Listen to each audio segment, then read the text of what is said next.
know that when you look at me, my success, where you feel like I am, where you feel like I'm headed, know where I came from. You know, I am the son of I'm an adopted boy by his grandmother, raised by 3 families, 2 black families, 1 white family. My mom died of an overdose of drug. My dad wasn't around. And the community raised me. The community helped me believe that I could be more than what I thought I could be. So when you see me, know that this didn't come from, it wasn't handed to me. But also it's one of those statements, if I can do it, then you can do it too. You won't believe the powerhouse we have on today's episode. Our guest is none other than Micah Bam Bam White. Yes, I said it. He's the vice president of the Metropolitan Business League, an organization that's been transforming the game for businesses in Virginia, specifically small women-owned and minority-owned businesses. From access to funding and driving businesses' growth to creating game-changing networking opportunities and so much more. I am so excited, and I want to say first, by starting off, I want to thank you for actually coming on. We definitely appreciate you. No problem.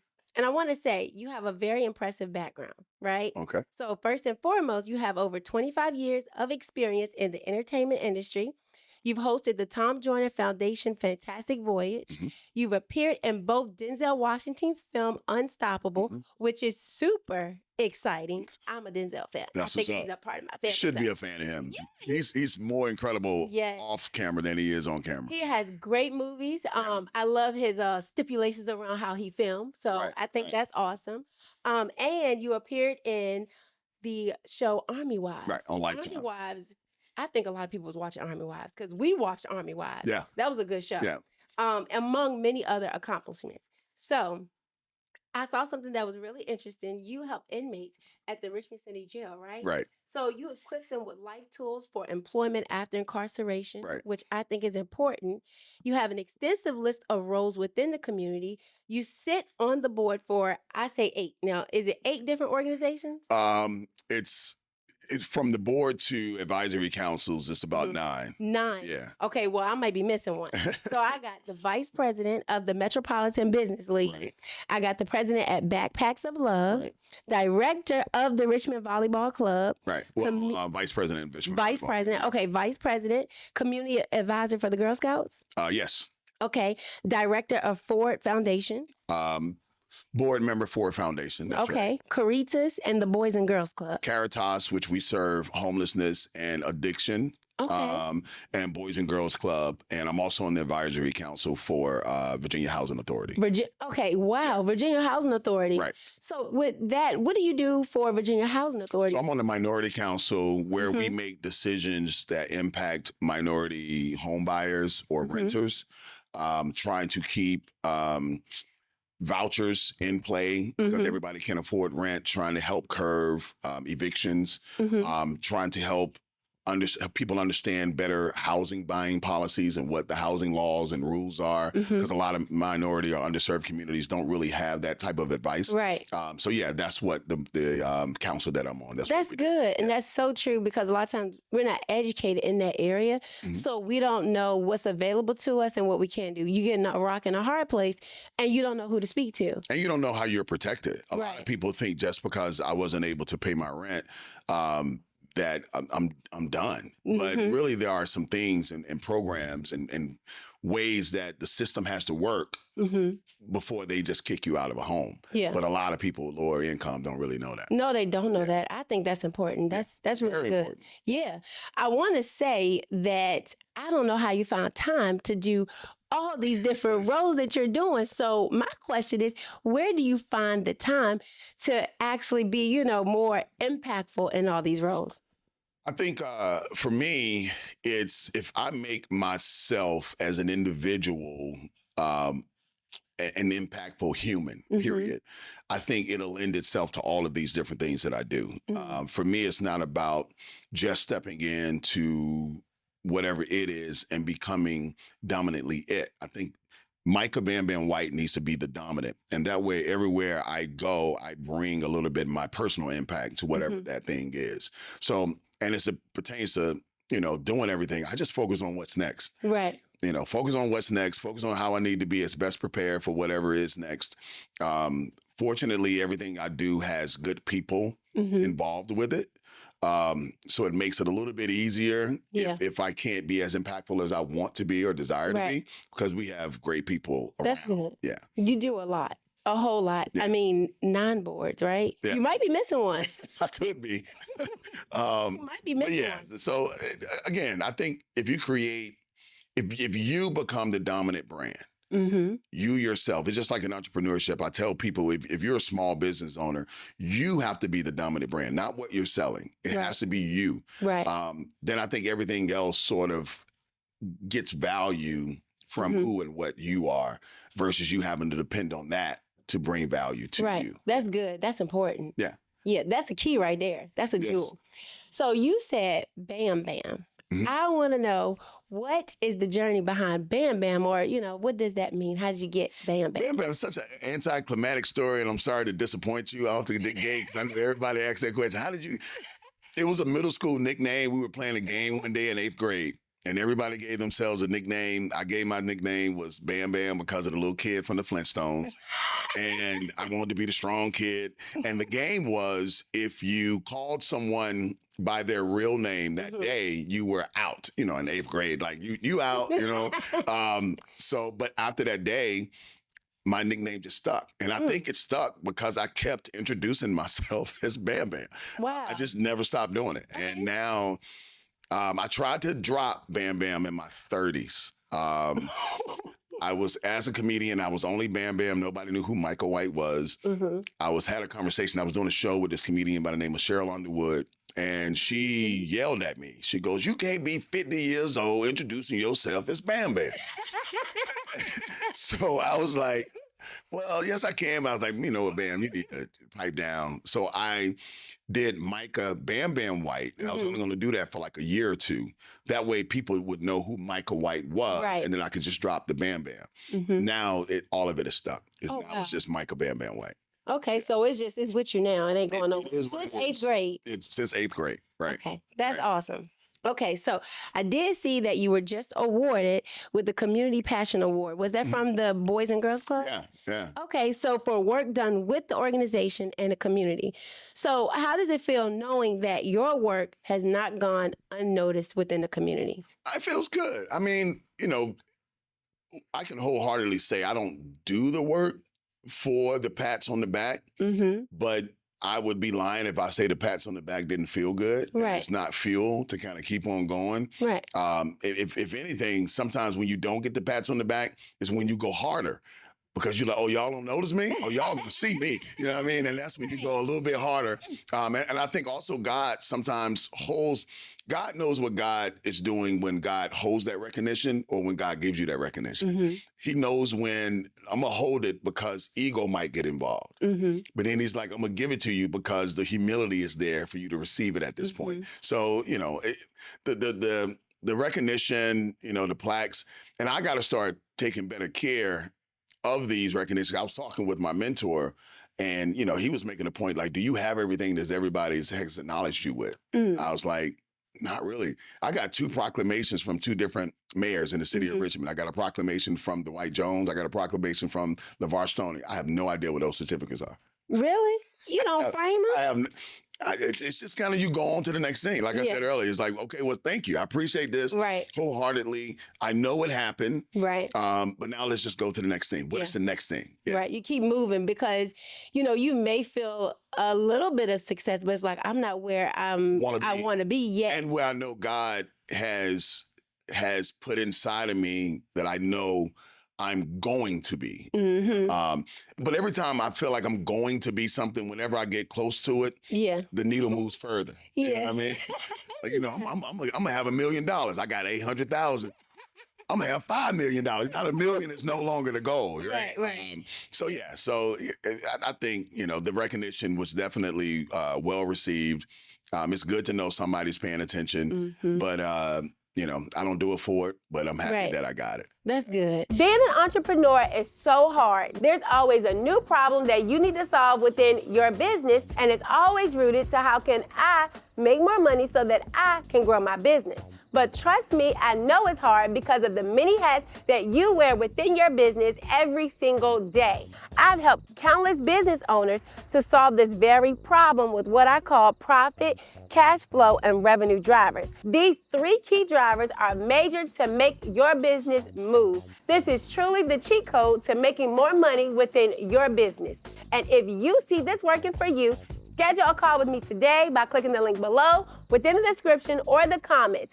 See you there. So with your extensive background in entertainment for over 25 years, and I keep saying over 25 because I think it's almost 30 now, right? Next March will be 29 in comedy. As it pertains to entertainment as a whole, it's 38 years. 38 years. 38. Yeah. I started doing entertainment in, if you want to count middle school, I started in middle school. And I was in a rap group, actually elementary school, 5th grade. I was in a rap group called 3 of a Kind. It was me, my homeboy Adisa, and my homeboy Rodney Abernathy. Rest in peace, Rodney. And we had this rap group. We were already looking at studio time. We were going to be stars. We knew it, And I think that's when it first started. That's when it first started. Then I started playing a bunch of instruments in elementary school. I was in the band in middle school and high school. I had a tuba scholarship to go to Alabama A&M to play the tuba. I didn't take it for many reasons. But yeah, so on stage, but even through high school, every talent show, I was in the talent show. Right. So I've been on stage since 5th grade. Okay, I got to change up my numbers because, I've been playing with numbers for a long time. So I have to go back a little bit. Those years count. Yeah, they count because they added to where you are today. Right. So they count. That makes a lot of sense. Yeah. That gave me some light. I like that. Like, how long? 20 years? 20 years. Yeah. Right. It makes sense. Right. Okay, so how has your experience, your 38 years of experience, influenced your approach as the Vice President of Development for the Metropolitan Business League? So what we do at MBL, first of all, that's 38 years of doing something that I had to develop on my own. I mean, with help, don't get me wrong, but on my own in the sense of my vision, my drive, my discipline, and things of that nature. So when I think about our members at MBL, they're sort of doing the exact same thing. They have these ideas that are in their mind. They're trying to figure out, how do I take this idea and make it a reality, And so what I've been able to do is show them the way I did it, and they'll find the parallels. Even if, okay, I'm talking about entertainment, you might be doing hair. Right. But that discipline, that foundation, that adding the business element to it, because for a long time in entertainment, I wasn't handling my business. I was doing the work. I was telling the jokes. I was singing the songs. I was rapping the raps. I was playing the instruments, but it wasn't a business. And so a lot of things were falling through the crack that allowed me to become better and more sustainable at the next level. And I think a lot of people, that young lady that does hair in her kitchen, she might just get that cash app, and she don't really think about the business part. Right. If she sets it up as a business, then so many more opportunities open up. Yeah. And I think also as African Americans, particularly African Americans in the communities that a lot of us come from, we know how to hustle. Right. We're good with hustle. And that's cool. Right. A lot of us don't believe, and I use that word believe strongly, don't believe that higher level of business is attainable for us. So at the MBL, I can say, well, because of everything else I did over the 38 years, trust me, if you believe, set it up the right way, go about it the right way, you have no idea where the ceiling is for you. Right. Like, there really is no ceiling, to be honest. So I think that's one of the many ways that I kind of take my experience over 38 years into the position that I am with MBL. But also with MBL, I'm in development, which means connections is a very, very, very, very, very important thing. I got to be connected to people that want to, say, if Micah White say, give them 5,000, we'll trust them. And that goes back to building up my own dominant brand of who I am first. Right. So when I come in, the MBL saying we have Micah Bam Bam White, or whatever words they want to use as it pertains to my name, in this particular seat, people in the community go, oh, that's good. Right. not that we know what job he's going to do well or bad, but we know who he is. And if he's in that seat, that's a good thing. I got a question for you. Yeah. So how did you brand yourself just for other people to know, other entrepreneurs? Right. You're a brand. So anything you're attached to, they already know is reputable, it's good. Right. Some good going to come behind it. So what advice would you give them in order to really start building them as a brand, if that's what they're doing within their business? Anything that you have to be less than who you really are to be a part of it, don't mess with it. Oh, that's good. Leave that alone. It doesn't mean that thing might not be a good thing, but it might not be what's best for you. That way, you'll have more wins because you're really in a space where you feel you belong. Then, I don't want to use the word losses because I don't want to give people the idea that, if it ain't good, then I'm out. No, because a lot of, like, for example, I've accepted shows that paid good money that was not a good show. Right. And so when I got that check was fine, but who I displayed myself to be on that stage in that moment wasn't good. Right. I couldn't resell that. Right. So not every dollar is good. Just make sure that you're in alignment and not to be I'm gonna be, but not to be so spiritual or what have you, but make sure that whatever you're doing is serving, not just taking. Right. And I think when you're in service, people that serve will get way more attention than people that's just out here to take. Agreed. Yes. Yeah. So make sure you're in alignment with serving. First, make sure whatever it is that you're doing is in alignment with where you really want to go. And I think those two things is what has helped me build my brand, and be very intentional. Yeah. And don't quit. That's the other thing. Yeah. Don't quit. I mean, 38 years, I just didn't quit. That's the only way I made it to 38 years. I just didn't quit. Right. You kept going. Kept going. Right. And then a lot of times the time changes, right? So every year is different, every month. However, but you adapted to those changes as you grew in your journey of entrepreneurship. Right. So, yeah. So I think the time changes. For example, a significant change for me in entrepreneurship. I can tell you two significant changes. One is when I moved back from LA. I was on the road for about 9 to 10 years, and I was on the road about 45 to 50 weeks a year, literally. I was paying rent at this apartment I lived at, condo I lived at in Los Angeles, and it was more storage than it was where I lived. So I started noticing my bank account, the money that was coming in and the money that was going out because of the way I was doing things, traveling around from comedy club to comedy club to theater to theater.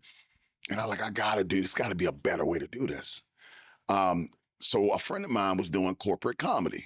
And I'm like, corporate comedy? Like, what do you mean you're doing corporate comedy?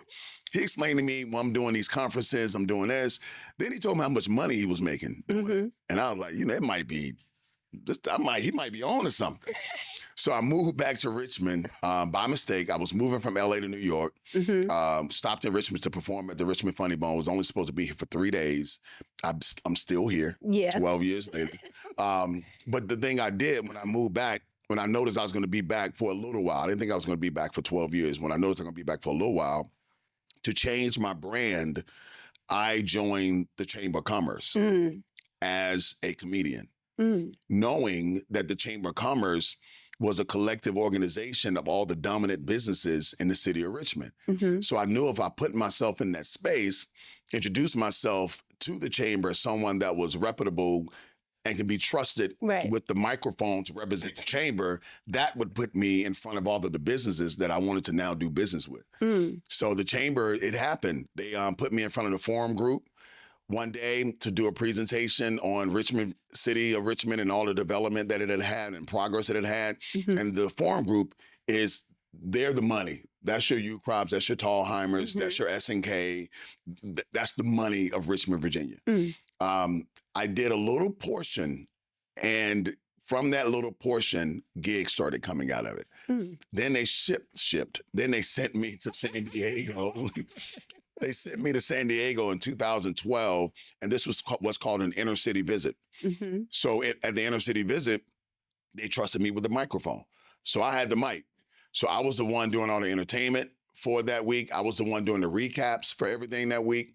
And once I saw that and people started to see me, that's when these corporate gigs started to come. But now from the money side of it, I had a choice to make. And this is where the money part came in at. I could keep trying to sell 1,000 tickets for $20. Right. Or I could sell one ticket for $20,000. Yeah. That changed my customer. Right. So once that kind of changed, I knew the only customer that's going to buy one ticket for $20,000 is corporations. Right. The average consumer that's going to the ticket booth, they got $20, $25. So that also made me have to shift my brand. Yeah. I'm Zavi D. Morgan, Small Business Coordinator with the Metropolitan Business League, and I am just here to update you on some events that we have going on monthly at our Petersburg office. So every second Tuesday of the month, we have a virtual member share that takes place at 12 noon.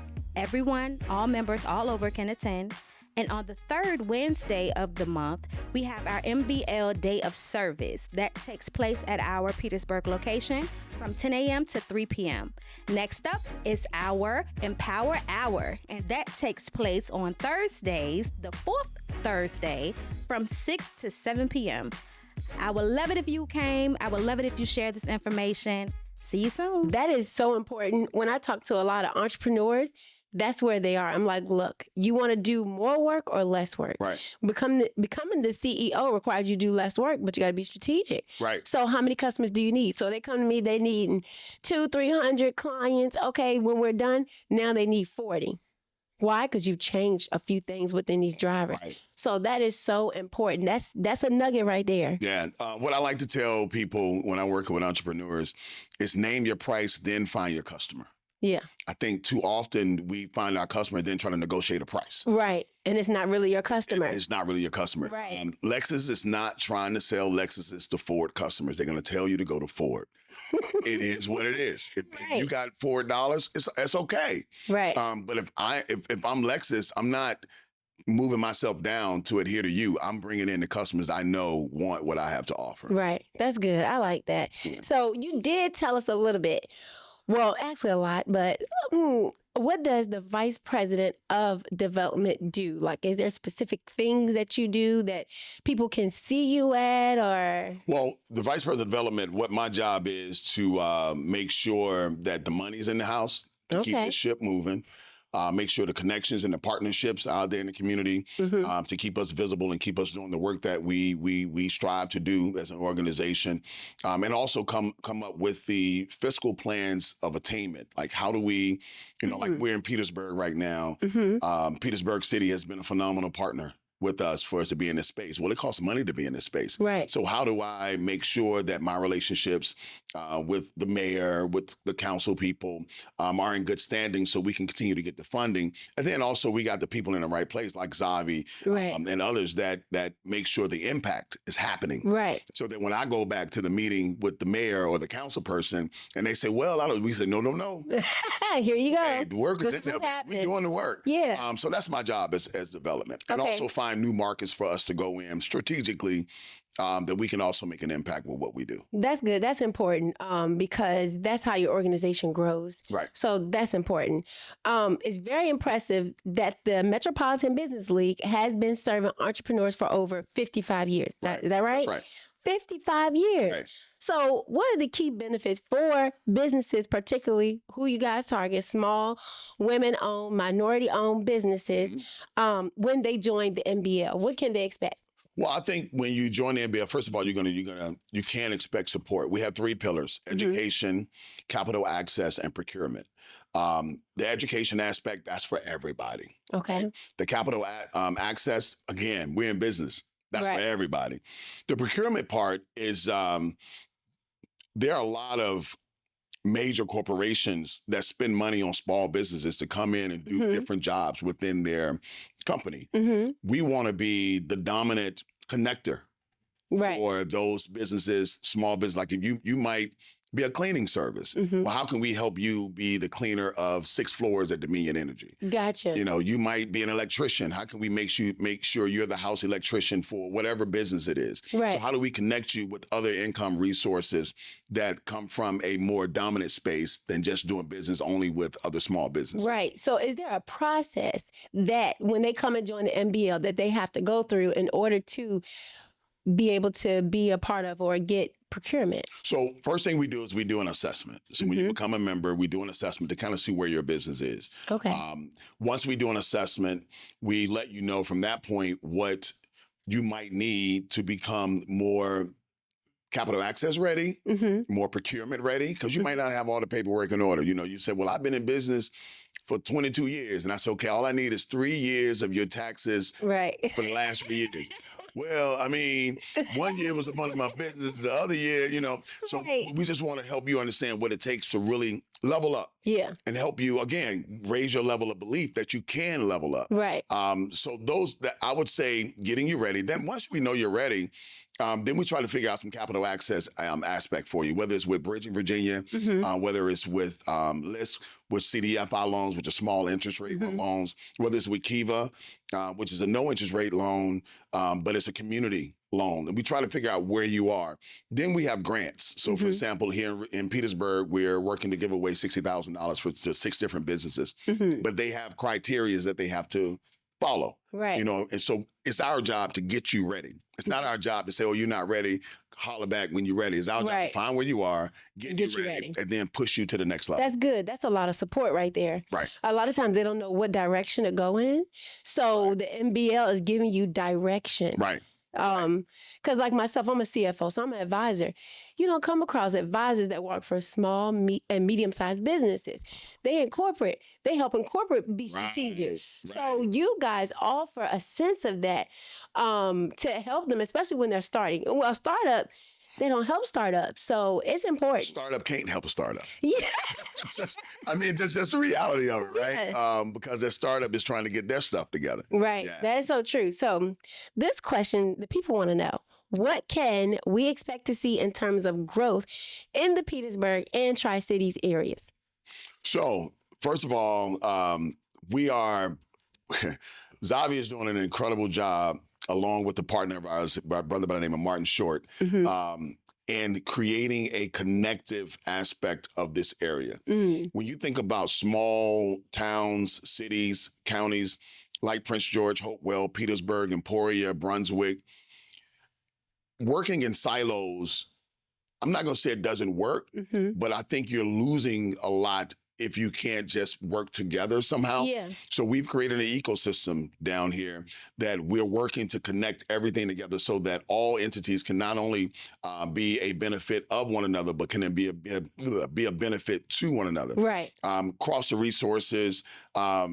Petersburg, we might have vacancies, and it's just an example. We might have brick and mortar vacancies that Hopewell are looking for businesses to fill. Why can't they send those businesses to Petersburg? And vice versa. So really just trying to connect these dots to make it a one working environment versus all these silos. So that's one thing down in Petersburg that we're doing that I think is the most dominant thing. The other thing is impacting youth entrepreneurship over at Virginia State University. I mean, we're helping young folk that want to be entrepreneurs like we are, dream about being that before me, Again, I was doing comedy, but I wasn't thinking of myself as an entrepreneur. Right. If somebody would have told me when I was 18, 19 years old, this is how you can do it and should do it, I'd be way ahead of where I am right now. For real. So I think the impact that we're making in connectivity with Virginia State University is also creating more dominant young entrepreneurs, which I think is good. At the colleges, because a lot of times you're there with your professors and, you don't see that a lot, to have guidance, to have a business. When I went to college, I'm there because I'm like, okay, I have to go here because I know I need this degree in accounting to work for corporate. Right. Not thinking, you don't got nobody there, oh, you can do this as your own. You don't have to do this, Right. So it's a whole different outlook. So I think it's awesome that y'all are actually there on campus. Y'all are living, walking, breathing examples for them to see that they can do it at Virginia State. That's at a Black college. Right. So that's important. It's very important. And when you think about, we as African Americans, we are a lot more creative in the way we think. Mm-hmm. And sometimes the educational system that has been set in front of us is not conducive for us to be able to really learn in it. And what happens is when we can't learn it the way that the system is set up for us to learn it, we're then outcasted. Yeah. So you have to have some type of entity that can come in and talk to certain people the way they are able to learn. And then you find the IQ is incredible. Right. It's just a system that doesn't work for the person, not their ability to learn something. Right. So I think we also find creative ways to connect with young people that are at colleges in the ways that we know in our community they need to be connected with. Yeah, I like that a lot. That's so important. So if you're at Virginia State, y'all need to think about, is it a course that they can take or? We're an entrepreneurship program. Zavi, see Zavi Morgan. She can let you know all the stuff that is going on at Virginia State University because she works there actually once a week. Is that right? Twice a week. Okay. Tuesdays and Thursdays. Is that right? Yeah, Tuesdays and Thursdays. That's awesome. So for seasoned entrepreneurs who's been in business and they're looking to be a part of an association so they continue to do, grow their business and what they're doing within their business, what does the MBL, the Metropolitan Business League, offer to them? So again, I go back to the foundational aspects of who we are: education, procurement, and capital access. It doesn't matter where you are in business, MBL has a platform for you to thrive. Okay.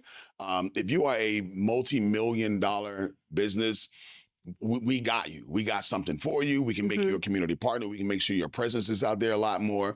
If you have needs, because just because you're making millions of dollars don't mean you don't have needs. Yeah, and that's the truth. Right. So we find out where your needs are for where you are. And I think a lot of people for quite some time thought that we were only dealing with startup. Yeah. We do aggressively go after those particular businesses because that's the foundation, right? But no, there's a place for everybody. Okay. So again, it's just about coming in, letting us know where you are, what your needs are, and figuring out how we can help you get to the next level. That's important. I like that. Yeah. Because I do see and hear a lot of startups that come in, and I've spoken to a lot of startups. So for seasoned entrepreneurs, there is a place for them here. Right. And it just sounds like more exposure and educational areas that they're probably not well versed in for their business. So yes, like I had a member call last week. Seasoned member has 2 different locations. Now they're starting to go out and ask for money, but they don't know how to talk to people.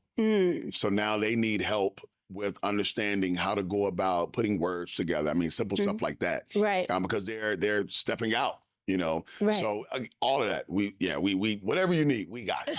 We got you. Whatever you need. I like that. So what is the biggest problem that you guys are trying to solve for businesses and or seasoned businesses? So I think that's 2 different answers. Yeah. I think going back to what I said earlier, for the smaller businesses, it's helping them believe. When you talked about the work that I do in the Richmond City Jail, I help these young men and women attain employment. But what I'm really doing is helping them believe. The power of belief is immeasurable. When you believe something, 9 times out of 10, what you believe when you manifest it is greater than that you even thought about it. Because the power of belief is just so. But then I want you to believe, but believe with a foundational structure up under it. Because if you attain it, but you're not ready to get it, and it topples over, that could really hurt your level of belief. Because you're like, I knew I couldn't do it. So we want to help you build that foundation. So for the new businesses, helping them believe, helping them understand what the critical aspects of building a business really is, helping them attain discipline. We provide, like we have our recharges, which is once a month. Get you to come to those recharges once a month. Even if you feel like it's something that you already know, come in, because that helps you build a discipline of educating yourself about what you need for your business. I'm in a band. So I'm in a band. I'll learn a song. It's a cover band. I'll learn a song. When I learn that song, I could go, got it. I know the song now. But I still need to go over that song over and over and over and over and over again so that I don't have to think about it anymore. I like to tell people there's 4 levels to learning. First level is you don't know what you don't know. Mm-hmm. You have no clue what you don't know. When I tell you something that you don't know, now you know what you don't know. Well, you might say, well, you told me, now I know. No, you don't know it. It is not inherent to the way you think, feel, and act. You don't know it. Then you start to work on it. Now you know what you know. Mm-hmm. You know, now I know the song. I can sing the song now. I don't need the words anymore. But at the same time, it's still not stuck. The last level is now you don't know what you know. That's when it is in your subconscious. It is a power source for how you do what you do. Once I learned the song and now I don't know what I don't know till I got it to where it's ingrained there. Now I can perform the song. Yeah. Now I don't have to think about it. Now my body moves a little bit different. My smile is different. I can think about something else while I'm doing it now. Right. So we want you to continue to come and work on the things that you might think, oh, I got that. I know how to do accounting. No. Continue to come. So we're going to provide those opportunities for you to just continue to stay on course. I like that. Yeah. So if I am a seasoned entrepreneur and I want to be around those same entrepreneurs, what signature events must I attend? All of them. All of them. And I mean that. I mean, granted, there are different things for different people. If you're a woman, our Women in Construction, or our Women Who Mean Business Summit, our Remarkable Women's Lunches, come to all of those. Okay. I mean, there are professionals that are always there. And also again, I say come to all of them, because just because you meet somebody one time, networking isn't just meeting them that one time and shaking their hand. Exactly. It's about finding an environment so you can start to rebuild a rapport with this person. Right. So it might only be the Women Who Mean Business Summit or the Remarkable Women Lunches that you see that same person over and over again. And then all of a sudden one day magic happens and you're doing some type of business together. Right. So all of them. And then for our men, we have the Incredible Men's Breakfast, which we do right before our golf tournament, which next year in July will be held July 3rd. And that morning, men come together, have conversations about men things, whether it's mental health, whether it's physical health, whether it's business just by itself, and sort of move through that. But really, all of them. Okay, all of them. Everything. Okay. Yeah. So with such a fast-growing organization, how do you support and nurture your staff to ensure that they're successful at what they're doing and their well-being? So I talk with Floyd Miller, who's our president and CEO, all the time. And we've grown significantly fast in the last 2 years. And I'm talking from 6 employees to 19. Oh, wow. Yeah. That's tremendous. That's good growth. It's great growth. But now it's about making sure we have these foundational things in order to make sure we can support staff, support their education, support their needs. We're one of the few nonprofits that has full insurance. We're one of the few nonprofits that have a 401k match. Not a lot of businesses have that. For real. That are a nonprofit. So I think when it comes to the working environment as to how you're supported out of work with those things, I think that's phenomenal. Excuse me. But then the other side of it is, I think being open to listening to what staff's needs are.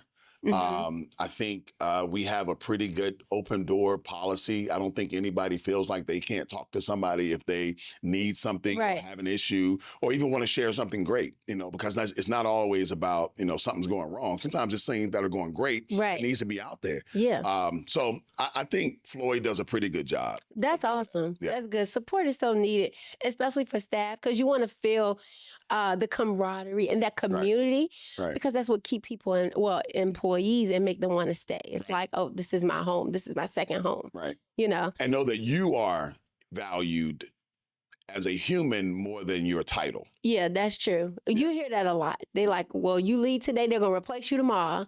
And that's not the way to make people feel about that. Right. I mean, that is a way that people do things, but I think at a small nonprofit, that would be an error. Yes, because it's a nonprofit. Right. Even though nonprofits, money is coming in. It's still it's not a for-profit, but it still ran the same. Still ran the same. Yeah. And you can be, I do a lot of public speaking and with a lot of corporations, and my topic dominantly is how to turn your customer, your coworker into a human. You have to value the person more than the title. Yes. Agreed. That's good. That's important that they heard that too. So hopefully they taking your advice. I think so. I think we're hanging in there. What a good. So yes. So how does the MBL, the Metropolitan Business League, measures the success of your programs and initiatives for small women-owned and minority-owned business? So we get feedback from members that come to our events, and we know that if we no longer, if it's a developmental statement that someone is making, you need to do this, right? And somebody else saying you need to do this, which is the same thing someone else said. And we try to work on that, and then we no longer hear that we need to do that anymore. We know we've done what we need to do, right? Another way is the people that deal with our members, Lauren, Leslie, Zavi, we find when I see members out in these streets, if you will, they're complimenting them in a way that lets me know that they have a connection with this person. Right. They don't feel like just another number. Now, we have 1,500 members. So we have a very large member base. So now we're trying to work even harder on how can we create that personal aspect, because Zavi has 100 and something members, 130 something, 40 something members down here in Petersburg.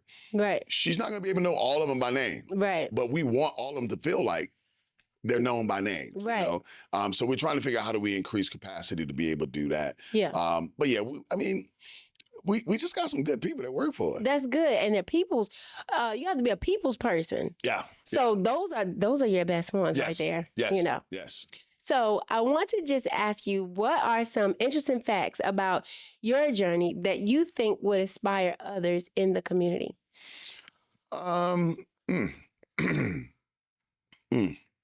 You should have texted me that one yesterday. Got you stumped.